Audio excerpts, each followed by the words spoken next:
Hello friends, मैं हूं अखिलेश कुमार वर्मा और मेरे यूट्यूब चैनल इंश्योरेंस पर आपका स्वागत है।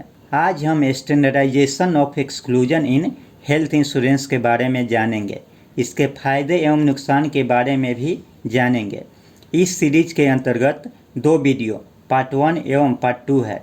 इसे भली भांति समझने के लिए आप दोनों वीडियो पार्ट 1 एवं पार्ट 2 को ज़रूर देखें। तो चलिए आज इसके वीडियो पार्ट 1 की शुरुआत करते हैं।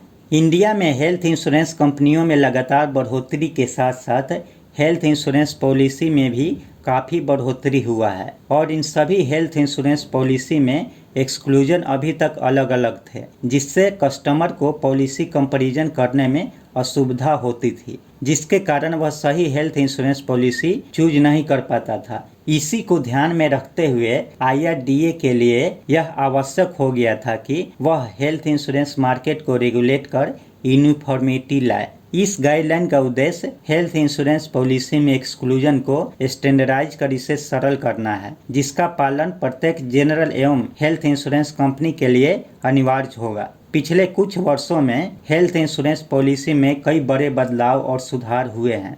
भारतीय बीमा विनियामक और विकास प्राधिकरण ने ग्राहक के हित को ध्यान में रखते हुए हेल्थ इंश्योरेंस पॉलिसी में यूनिफॉर्मिटी को बढ़ावा देने के लिए हेल्थ इंश्योरेंस इंडस्ट्री में विभिन्न डिफिनीशंस एवं प्रोविजन को स्टैंडर्डाइज किया है। दिन प्रतिदिन मेडिकल सेक्टर में हो रहे टेक्नोलॉजिकल एडवांसमेंट के कारण पिछले एक दशक में इसमें काफ़ी बदलाव आए हैं। हेल्थ इंश्योरेंस इंडस्ट्री भी इस बदलाव से अछूता नहीं रहा है और इसके साथ कदम से कदम मिलाकर चलने की कोशिश कर रहा है। सभी जनरल एवं हेल्थ इंश्योरेंस कंपनी जो हेल्थ इंश्योरेंस पॉलिसी सेल करते हैं, ये गाइडलाइंस उन पर दिनांक 1 अक्टूबर 2020 से अनिवार्य रूप से लागू होगा। ये गाइडलाइन पर्सनल एक्सीडेंट पॉलिसी एवं ट्रैवल पॉलिसी को छोड़कर सभी indemnity based health insurance policy के साथ साथ डोमिसिलियरी हॉस्पिटलाइजेशन एवं day care treatment based health insurance policy पर भी एप्लीकेबल है। IRDA के इस गाइडलाइन का मुख्य रूप से दो बेनिफिट है। पहला बेनिफिट, इस गाइडलाइन के द्वारा सभी इंश्योरेंस कंपनियों के हेल्थ इंश्योरेंस पॉलिसी में एक्सक्लूजन ऑफ डिजीज को यूनिफॉर्म यानी एक समान करने की कोशिश की गई है। दूसरा बेनिफिट, इस गाइडलाइन के द्वारा सभी हेल्थ इंश्योरेंस पॉलिसी में मॉडर्न एवं एडवांस ट्रीटमेंट मेथड को भी इंक्लूड किया गया है, जो अभी तक प्रायः हेल्थ इंश्योरेंस पॉलिसी के कवरेज से बाहर थे, जिससे अब पॉलिसी होल्डर को ढेर सारे ट्रीटमेंट ऑप्शन एवं बेनिफिट अवेलेबल होंगे। आगे हम इन दोनों बेनिफिट के बारे में विस्तार से जानेंगे। आइए हम इस गाइडलाइन के पहला बेनिफिट अर्थात exclusion not allowed in health insurance policy के बारे में जानते हैं। IRDA के गाइडलाइन के अनुसार 12 ऐसे डिजीज जिनका नाम नीचे दिया गया है, जो अभी तक हेल्थ इंश्योरेंस पॉलिसी में एक्सक्लूजन के अंतर्गत आते थे, इन्हें अब एक्सक्लूजन लिस्ट की कैटेगरी से बाहर कर दिया गया है। अब नॉर्मल डिजीज की तरह इन सभी में क्लेम हेल्थ इंश्योरेंस पॉलिसी के अंतर्गत पेएबल होंगे। अब हम इन सभी के बारे में संक्षिप्त रूप से जानकारी लेंगे। पहला डिजीज मेंटल इलनेस, स्ट्रेस या साइकोलॉजिकल डिसऑर्डर या न्यूरो डिजेनरेटिव डिसऑर्डर से संबंधित बीमारी के हॉस्पिटलाइजेशन क्लेम अब हेल्थ इंश्योरेंस पॉलिसी के अंतर्गत पेएबल होंगे, लेकिन कंडीशन यह है कि पेशेंट का ट्रीटमेंट मेंटल हेल्थ हॉस्पिटल या वैसे हॉस्पिटल जहां पर मेंटल इलनेस के ट्रीटमेंट से संबंधित स्पेसिफिक डिपार्टमेंट हो तथा पेशेंट का treatment qualified mental health professional के द्वारा ही की जानी चाहिए। किसी भी प्रकार का साइकोलॉजिकल काउंसलिंग या फैमिली काउंसलिंग जैसे मेडिकल ट्रीटमेंट जिसमें पेशेंट को हॉस्पिटलाइज होने की आवश्यकता नहीं होती है, वह हेल्थ इंश्योरेंस पॉलिसी के अंतर्गत पेएबल नहीं है। दूसरा डिजीज आर्टिफिशियल लाइफ मेंटेनेंस, जिसमें लाइफ सपोर्ट मशीन की आवश्यकता होती है, वह भी अब हेल्थ इंश्योरेंस पॉलिसी के अंतर्गत पेएबल है। तीसरा डिजीज हानिकारक उद्योग में काम करने के कारण होने वाले इंजरी या डिजीज भी अब हेल्थ इंश्योरेंस पॉलिसी में कवर हैं, लेकिन वैसे हजार्डस एक्टिविटीज जो मनोरंजन के पर्पस के लिए किया जाता हो तो उससे उत्पन्न इंजरी या डिजीज हेल्थ इंश्योरेंस पॉलिसी के अंतर्गत कवर नहीं होगा। चौथा डिजीज मेडिकल प्रैक्टिशनर के प्रेस्क्राइब्ड मेडिसिन, ड्रग, स्टिमुलेंट या डिप्रेसेंट से यदि पॉलिसी होल्डर के इंटेलेक्चुअल फैकल्टीज यानी ज्ञानेंद्रियों को कोई नुकसान पहुंचता है, जैसे देखने, सुनने, चलने या बातचीत करने इत्यादि में प्रॉब्लम होती है, तो वे सभी अब हेल्थ इंश्योरेंस पॉलिसी के अंतर्गत पेएबल हैं।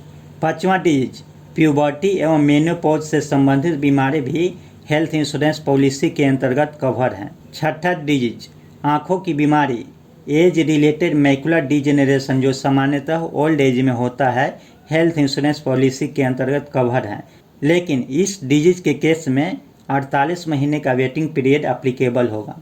7वां disease, behaviour and neurodevelopment से संबंधित डिजीज, जैसे एडल्ट पर्सनालिटी डिसऑर्डर एवं स्पीच एवं लैंग्वेज से संबंधित विकार, जैसे स्टैमरिंग यानी हकलाने का ट्रीटमेंट भी अब हेल्थ इंश्योरेंस पॉलिसी के अंतर्गत कवर है। 8वां डिजीज, जेनेटिक डिजीज और उससे संबंधित विकार भी अब हेल्थ इंश्योरेंस पॉलिसी के अंतर्गत कवर है। 9वां डिजीज, वैसा हॉस्पिटलाइजेशन एडमिशन जो मुख्य रूप से इंटेरल फीडिंग या ट्यूब फीडिंग के लिए किया गया हो, वह भी अब हेल्थ इंश्योरेंस पॉलिसी के अंतर्गत कवर है। 10वां डिजीज, वैसे डिजीज का ट्रीटमेंट जिसमें किसी कारण से डॉक्टर के मेडिकल एडवाइस या ट्रीटमेंट का पूरा पालन नहीं किया गया हो, वह भी अब हेल्थ इंश्योरेंस पॉलिसी के अंतर्गत कवर है। 11वां डिजीज, वैसे डिजीज का ट्रीटमेंट जिसके कॉज एवं डिजीज होने का स्पष्ट रूप से पता नहीं हो, वह भी अब हेल्थ इंश्योरेंस पॉलिसी के अंतर्गत पेएबल है। 12वां डिजीज, वैसे सभी डिजीज जो पॉलिसी लेने के बाद इंश्योर्ड पर्सन को हुआ हो, वे सभी हेल्थ इंश्योरेंस पॉलिसी के अंतर्गत कवर होंगे, लेकिन वैसे डिजीज जो इस गाइडलाइन के अनुसार एक्सक्लूजन लिस्ट में शामिल हैं या जिसमें वेटिंग पीरियड एप्लीकेबल है, वे सभी गाइडलाइन के अनुसार एक्सक्लूजन लिस्ट में रहेंगे या उनका क्लेम एक निश्चित वेटिंग पीरियड के बाद ही किया जा सकता है। ऊपर बताए गए वे सभी डिजीज जिसमें वेटिंग पीरियड एप्लीकेबल है, दिनांक 1 अक्टूबर 2020 से दोनों केस यानी एग्जिस्टिंग पॉलिसी होल्डर या फ्रेश पॉलिसी लेने के केस में समान रूप से एप्लीकेबल होगा। ऐसे डिजीज का पॉलिसी के अंतर्गत क्लेम वेटिंग पीरियड के बाद ही किया जा सकता है। अब हम यहाँ पर ऊपर बताए गए 7 स्पेसिफिक डिजीज जिसमें वेटिंग पीरियड एवं क्लेम सब लिमिट अमाउंट एप्लीकेबल है, उसके बारे में जानेंगे। आप यहाँ देख सकते हैं कि न्यू इंडिया इंश्योरेंस कंपनी के new India floater mediclaim policy, new India mediclaim policy जो एक इंडिविजुअल पॉलिसी है, आशा Kiran policy, Janata mediclaim policy के केस में वेटिंग पीरियड एवं क्लेम सब लिमिट अमाउंट एक समान है, जबकि सीनियर सिटीजन मेडिक्लेम पॉलिसी के केस में वेटिंग पीरियड एवं क्लेम सब लिमिट अमाउंट इन सब पॉलिसी से थोड़ा डिफरेंट है। अब हम IRDA के इस गाइडलाइन के दूसरे बेनिफिट यानी कवरेज फॉर मॉडर्न ट्रीटमेंट जो दिनांक 1 अक्टूबर 2020 से लागू है, उसके बारे में जानेंगे। 12 एडवांस एवं मॉडर्न ट्रीटमेंट मेथड जो हेल्थ इंश्योरेंस पॉलिसी के अंतर्गत कवर हैं इस प्रकार हैं: robotic surgery, balloon sinuplasty, deep brain stimulation, oral chemotherapy, intravitreal injection, stereotactic radiosurgery, bronchial thermoplasty, intraoperative neuromonitoring, high intensity focused ultrasound, immunotherapy, vaporisation of prostate, stem cell therapy. अब हम यहाँ ऊपर बताए गए सभी 12 modern एवं advance treatment method में claim सब लिमिट अमाउंट के बारे में जानेंगे। आप यहाँ पर न्यू इंडिया इंश्योरेंस कंपनी के न्यू इंडिया फ्लोटर मेडिक्लेम एवं न्यू इंडिया मेडिक्लेम पॉलिसी में लागू क्लेम सब लिमिट अमाउंट को देख सकते हैं। आप यहाँ पर न्यू इंडिया इंश्योरेंस कंपनी के आशा किरण पॉलिसी में लागू क्लेम सब लिमिट अमाउंट को देख सकते हैं। जनता मेडिक्लेम पॉलिसी और सीनियर सिटीजन मेडिक्लेम पॉलिसी के केस में सभी में एक समान यूनिफॉर्म क्लेम सब लिमिट अमाउंट है जो 10% ऑफ सम इंश्योर्ड है। इस प्रकार हम देखते हैं कि IRDA के गाइडलाइन के अनुसार अब सभी हेल्थ इंश्योरेंस पॉलिसी में दिनांक 1 अक्टूबर 2020 से 12 नए डिजीज का कवरेज एवं 12 नए मॉडर्न एवं एडवांस ट्रीटमेंट मेथड अनिवार्य रूप से शामिल किए गए हैं।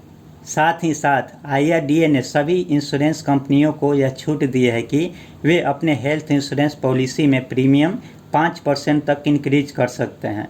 अर्थात ऊपर बताए गए सभी बेनिफिट को अवेल करने के लिए अब पॉलिसी होल्डर को दिनांक 1 अक्टूबर 2020 के बाद अपने हेल्थ इंश्योरेंस पॉलिसी के लिए ज़्यादा प्रीमियम पे करना पड़ेगा। आप यहां पर न्यू इंडिया एश्योरेंस के वे सभी 10 पॉलिसी जिसमें बेसिक प्रीमियम में 5% इंक्रीज किया गया है उसका नाम देख सकते हैं, जो इस प्रकार है। New India floater mediclaim policy, new India mediclaim policy, Asha Kiran policy, Jan Arogya policy, Janata mediclaim policy, senior citizen mediclaim policy, universal health insurance policy, family floater mediclaim policy, new family floater 2012 policy, tertiary care individual policy.